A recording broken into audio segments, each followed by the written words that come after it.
Hi guys, I know I haven't been posting like this in a while, but I wanted to go and read some Reddit stories just so I could go and entertain you guys with some podcasting to introduce what I'm gonna start doing from now on. Maybe some more podcasting, and I don't know, I just really want to entertain you guys and I really love doing this. So make sure to like and subscribe if you enjoyed this video, and I will be putting all the Reddit stories I got off into the description. And thank you for hearing this little intro. Love you guys, and bye. This first story is called The Stalker. Alright, so I was 16, and me and my friends, I'll call Evan and Jake, wanted to rent a hotel for the night since it was spring break. We got to the hotel and checked in. It had a really funky smell, but we still stayed there. Once we got to our room, it was about 3 p.m., so we decided to go swimming. The pool was downstairs, departed from the hotel. Once we got to the entrance, there was a man at least 6'3" in an all-black hood covering his face, facing us. I panicked a little, but not out loud. We got into the pool and swam for a few hours until we saw that man again.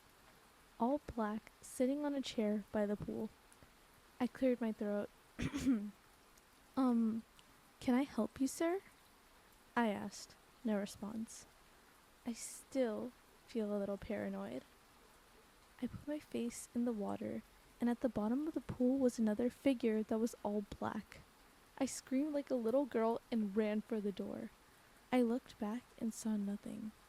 Not the guy in the chair, or the guy under the pool.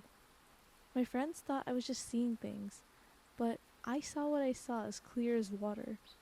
It didn't feel like swimming anymore, so I decided to get dinner at a nearby restaurant. I got a table for me and my friends to sit at, and there I saw once again that man, all in black, on the other side of the dining room and was staring at me.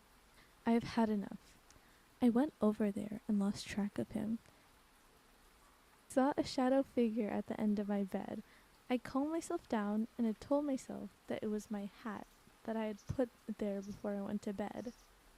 I went to bed and got woken up again, 30 minutes later, to more noises. I was getting thirsty, so I reached under the bed to try to grab my water bottle, but I grabbed something and I was totally shocked at what I grabbed. It was my hat. I was not ever more scared in my life.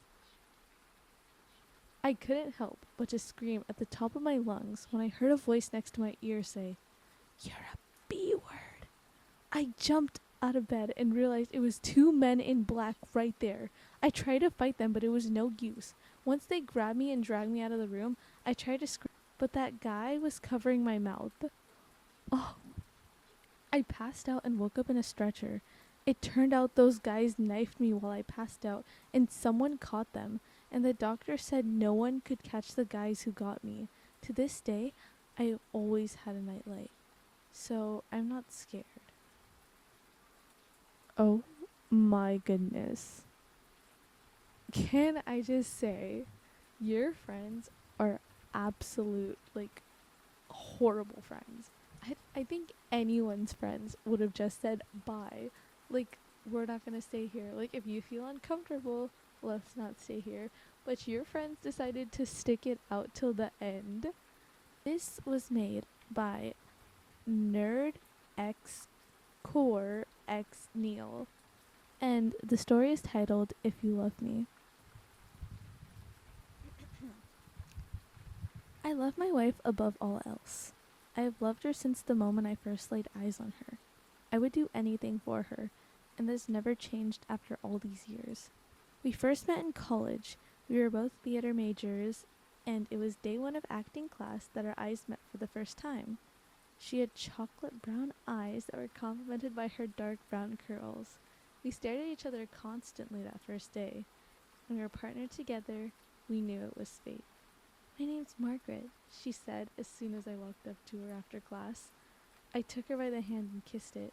"Henry," I responded. She then took one of my long dreadlocks and wrapped it around her finger, staring at me in the eyes and biting her lip. It was an amazing meeting with an even better ending. with an even better ending later that night. The following night, we went on our first date, a theater production of Sueño. I might be saying that wrong, and I'm so sorry if I am. Correct me if I'm wrong. We held each other's hand through the entire performance, and afterward, I walked to her dormitory. Every day after that was like a love story. We went through good times and bad times. We broke up and got back together. Through it all, one thing never changed for me. I loved her and would do anything for her. We got married after graduation and went to become very successful in the stage acting scene. We were considered a power couple and were always cast in romantic roles opposite to each other. It was easy to bring the true deep love that we felt for each other on stage, and it was nice to make money from it. One day, our lives took a turn. We had just finished a successful performance of the stage play, The Clean House, when we were approached by a member of the audience. "That was an amazing performance," he said. "Oh, that was an amazing performance," he said, a creepy English accent behind his words. "Why, thank you, you're so sweet," said Margaret, gripping my hand. I could tell this guy had creeped her out, but being a talented actress, she was able to put on a nice front. "I've been watching you two for a very long time," he continued, his pale blue eyes staring into Margaret. "I'm very much a fan of your work. Every performance is riveting, and I can tell that you put true passion into your exchanges. You two must truly love each other." "We do," I said, stepping slightly in front of Margaret. "We do love each other very much, and I would do anything for her." I looked at her, and she gave me that beautiful smile of hers. "That warms my heart to hear," he said as he put his arms behind his back and looked up into the night sky. "True love is a valuable gift that is often taken for granted. If you're not careful, you could easily lose it forever, and it can never be replaced, no matter how hard you try." He looked at me, and I could see how disturbing his pale blue eyes were. "Hold on to that gift. Cherish it forever." He began to walk away before I asked the question that had been bothering me since we met. "Who are you?" I yelled. He stopped and turned his head. "Your biggest fan," he answered. He then walked away. Margaret and I looked at each other, baffled at what had just taken place. Later that night, we were sitting on our couch watching a movie when suddenly there was a knock at the door. "Wonder who that could be," said Margaret. She got up to see who it was. She looked at the people and froze in place before taking a single step back and opening the door. Standing just outside was the same man we had talked to earlier that night. He stood there with his arms behind him, his pale blue eyes shining like the moon. "Honey," I said, standing up from the couch to join Margaret at the door. "Please, come in," Margaret said to the man. To my shock, "What are you doing?" I yelled, running to get the door. The man stepped inside before I got there and began to stroke her face. I threw my fist and connected it with his face, knocking him back outside. I quickly slammed the door and locked it. I turned to Margaret, who was in some sort of trance. I tried to snap her out of it. "Margaret!" I yelled, shaking at her. "Margaret, wake up!" There was nothing I could do to get her to respond. I shook her, slapped her, and even splashed water in her face. Nothing would work. Suddenly, the lights in the house went out. I looked around until I saw the silhouette of a man standing outside our living room window. I blinked and it was gone. I began to panic and ran to get the gun safe in our bedroom. Despite being theater nerds, we were very well trained in self-defense and firearms. We could each hold our own if our lives were in danger. And if there was ever a time to put that training to use, it was now. When I got back to the living room, I immediately raised my weapon. There stood the strange man, holding Margaret by the face. "Let go of her!" I yelled, aiming for his head. He looked at me, and the only thing I could see in the darkness was glowing red eyes. He then turned his head to Margaret, and I fired, hitting him directly on the head. He fell to the floor so hard and I ran over. Margaret fell over too, but I caught her before she hit the ground. She would not respond, her eyes wide open in a trance. I looked over to the man, but he was gone. I gently laid her on the floor, stood up quickly, readying my weapon again.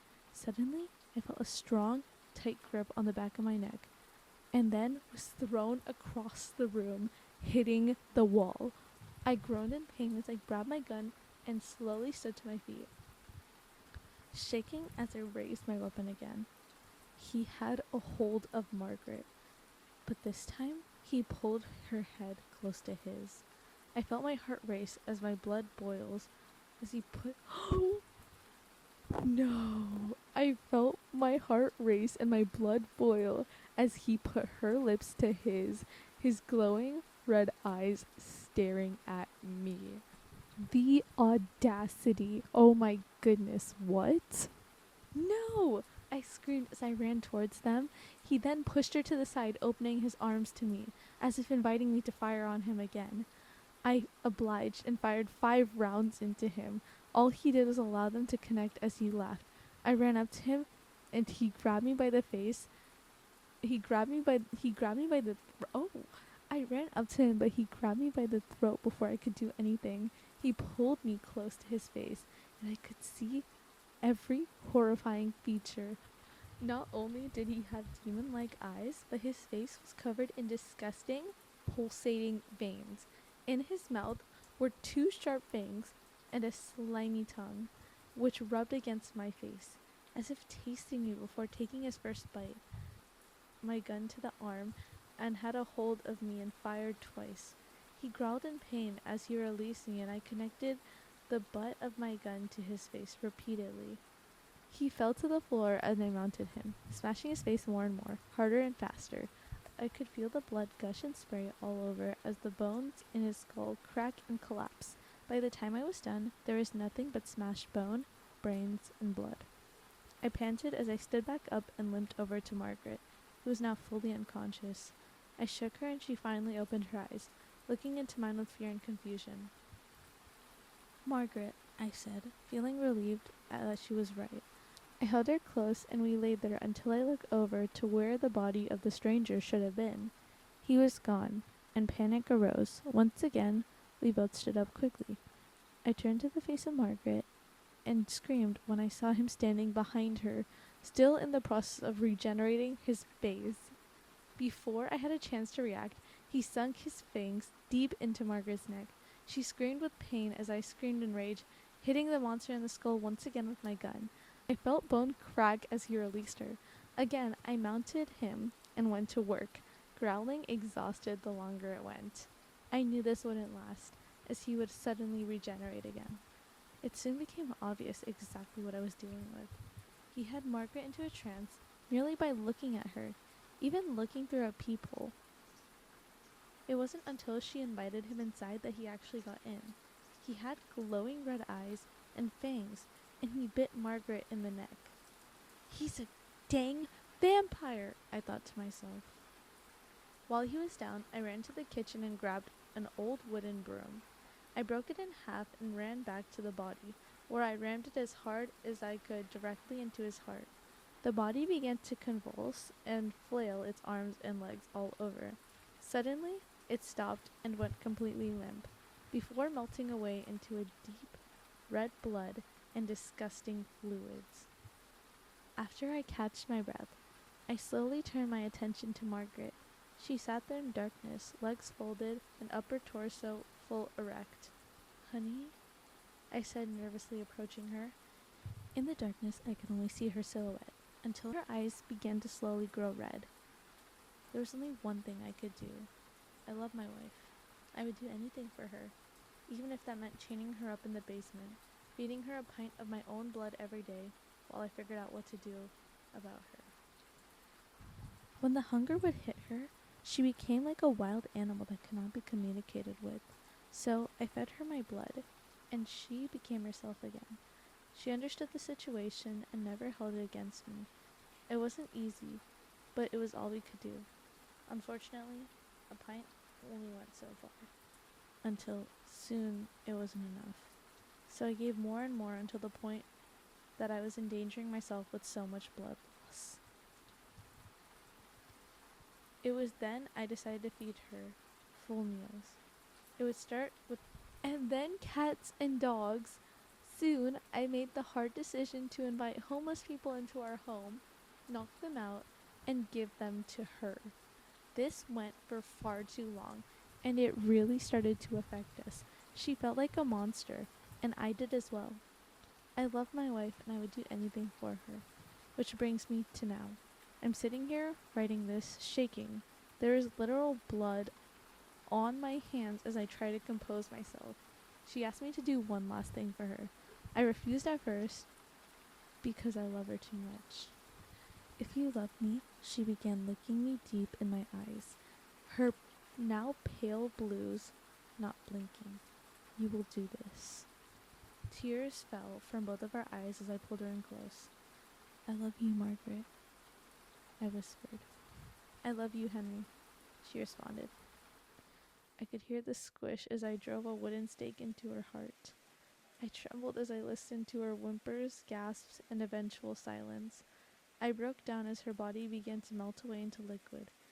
I laid there in her remains, sobbing.